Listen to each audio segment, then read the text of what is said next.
शहबाज शरीफ को एयरपोर्ट पर रोकने पर बरतानिया में मुस्लिम लीग की क़यादत ने शदीद रद्द-ए-अमल का इजहार किया है। मुस्लिम लीग नून यूथ के रहनुमा असद भट्ट और हाजी सैफ अहमद कहते हैं कि हुकूमत गुज़श्ता 3 साल के दौरान हमारी क़यादत के खिलाफ एक पैसे की करप्शन साबित नहीं कर सकी। अब इलाज पर भी पाबंदियां लगाई जा रही हैं। शरीफ साहब को जिस तरह एयरपोर्ट से डिपोर्ट किया गया और आइन की धज्जियां बिखेरी गई, इससे ज्यादा मुल्क में लाकानूनियत की ओपन मिसाल कहीं नहीं मिलती।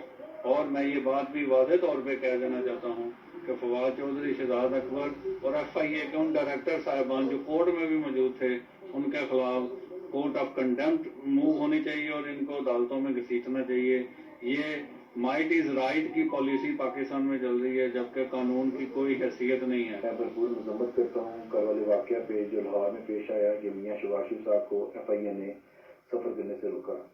ये रियासती जबर और तौहीन अदालत की इससे बड़ी मिसाल और क्या होगी कि इजाज़त के बावजूद मियाँ शहबाज शरीफ साहब को सफ़र नहीं करने दिया गया। ये अमरानी आमरीत में जमहूरियत इक़्तिदार का जनाजा बार बार निकाला गया। अपोजिशन रहनुमा पर रियासती जबर जमहूरियत पसंदी नहीं, ये जमहूरियत का कत्ल का अमल है।